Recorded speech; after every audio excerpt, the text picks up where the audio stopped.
O som que agora dominava os campos não era mais o tinir metálico e cerimonial do bronze, mas um rangido áspero e profundo. Era o som do ferro mordendo a terra com uma fome nova. Um camponês, com esforço, mas com determinação, guiava um arado de ferro, puxado por bois.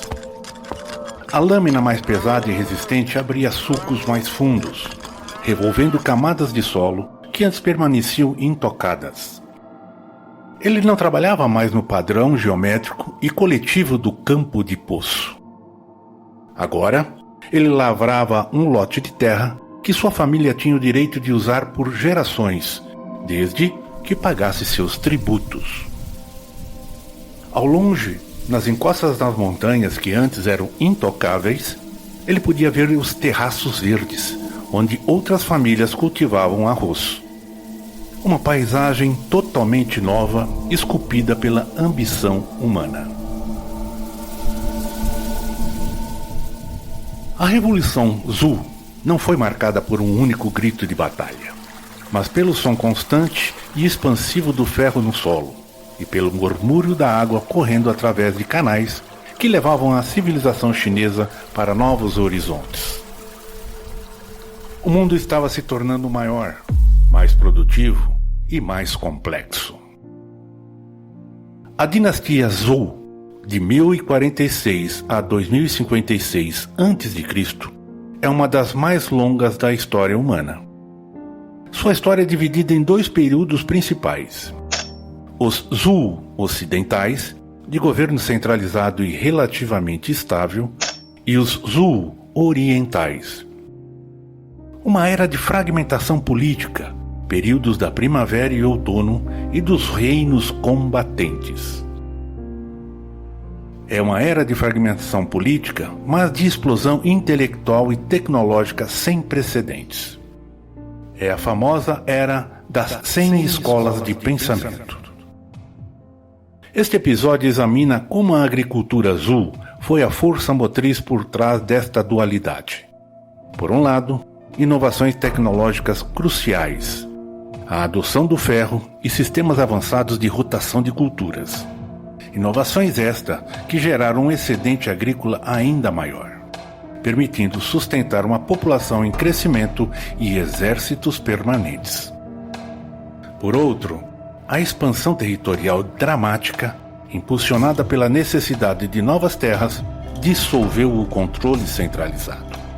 O sistema de posse da terra evoluiu do modelo coletivista Shang para formas mais privatizadas, alterando para sempre a relação entre o camponês, a terra e o Estado. A agricultura azul não apenas alimentou um império, mas forjou as ferramentas e as tensões que moldariam a China imperial. Se o bronze foi o metal da elite ritualística Shang, o ferro tornou-se metal democrático e prático dos Zhus. A metalurgia do ferro, desenvolvida plenamente durante o período Zhou oriental, causou uma revolução silenciosa, porém profunda, na produtividade agrícola. As ferramentas de ferro eram superiores às de bronze de várias maneiras. Primeira, durabilidade e resistência. O ferro é mais duro e menos quebradiço que o bronze, permitindo fabricar ferramentas que podiam suportar trabalhos muito mais pesados e durar muito mais tempo. Segundo, disponibilidade e custo.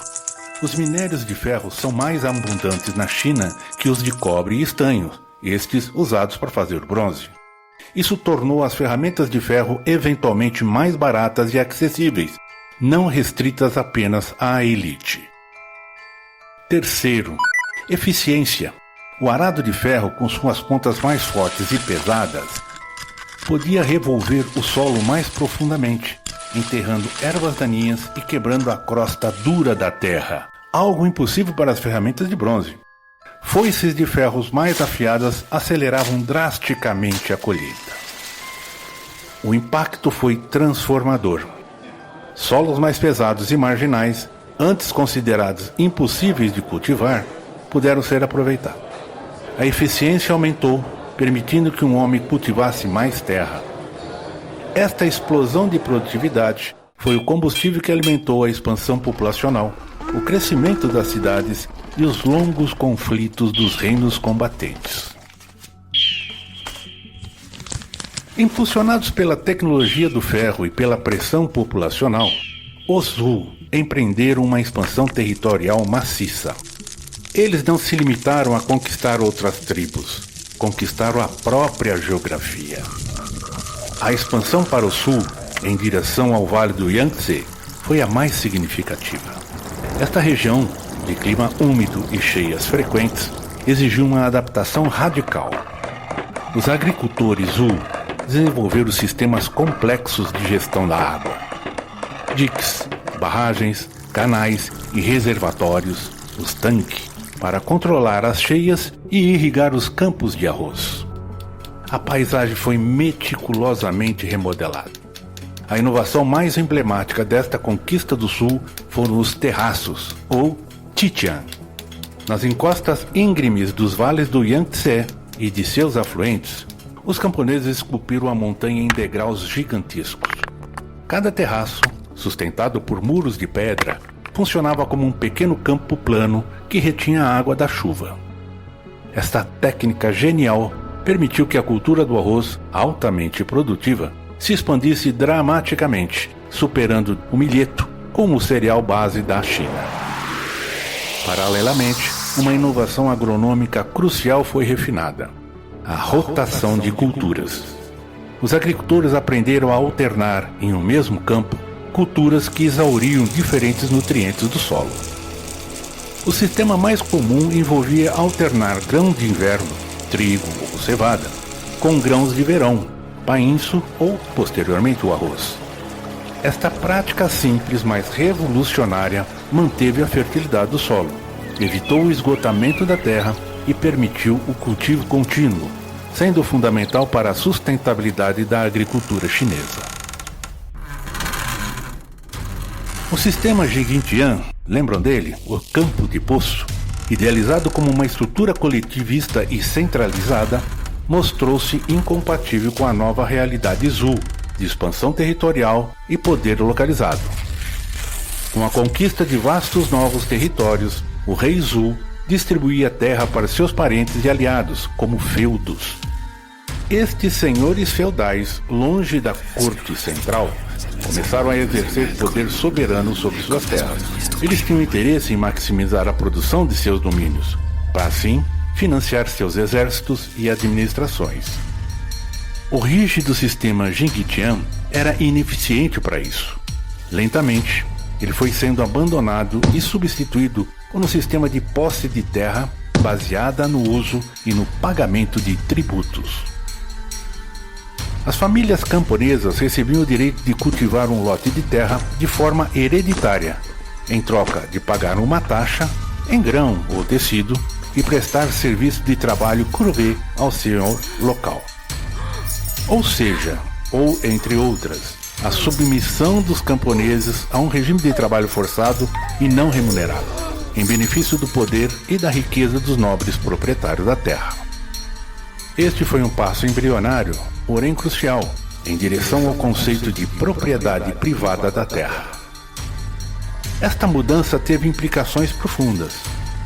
Primeiro, incentivo individual. O camponês trabalhando sua terra para o seu próprio benefício, após pagar tributo, tinha muito mais incentivo para aumentar a produtividade, adotar novas técnicas e investir no melhoramento do solo. Segundo, fragmentação do poder. A riqueza e o poder deixaram de fluir exclusivamente para o centro, para o rei, e começaram a se concentrar nos feudos regionais, enfraquecendo a autoridade central e plantando as sementes para o período dos reinos combatentes. Terceiro, mercado de grãos. O aumento do excedente e a possibilidade de posse privada estimularam o comércio de grãos, integrando economicamente as diferentes regiões. A dinastia Zhou foi um cadinho de transformação. Através do ferro, forneceu as ferramentas para dominar o ambiente. Através da expansão, dobrou a geografia à sua vontade. Através da reforma agrária, redefiniu a relação entre o homem e a terra. As inovações agrícolas deste período não foram apenas técnicas, foram sobretudo sociais e políticas. A dissolução do sistema Jingtian e a ascensão de arranjos de posse de terras mais individualistas criaram uma dinâmica de poder completamente nova, baseada na riqueza agrícola mensurável e na competição entre estados. Foi esta competição feroz entre os reinos durante o período Zhou Oriental que, paradoxalmente, acelerou o progresso tecnológico e a busca por eficiência agrícola. Cada estado precisava alimentar seu exército e a sua população para sobreviver. A agricultura tornou-se uma questão de segurança nacional. O legado Zhou é, portanto, duplo. Por um lado, criou a base tecnológica e territorial que permitiria o florescimento do Império Unificado Han. Por outro, as tensões entre o poder central e o poder local, entre o coletivo e o individual, que surgiram com as mudanças no sistema de terra, tornaram-se uma característica permanente da história política chinesa. A colheita do período Zhou foi uma colheita de contradições férteis, fragmentação política e unidade cultural, guerra constante e progresso tecnológico explosivo. Desta terra revolvida pelo arado de ferro, brotaria a China Imperial.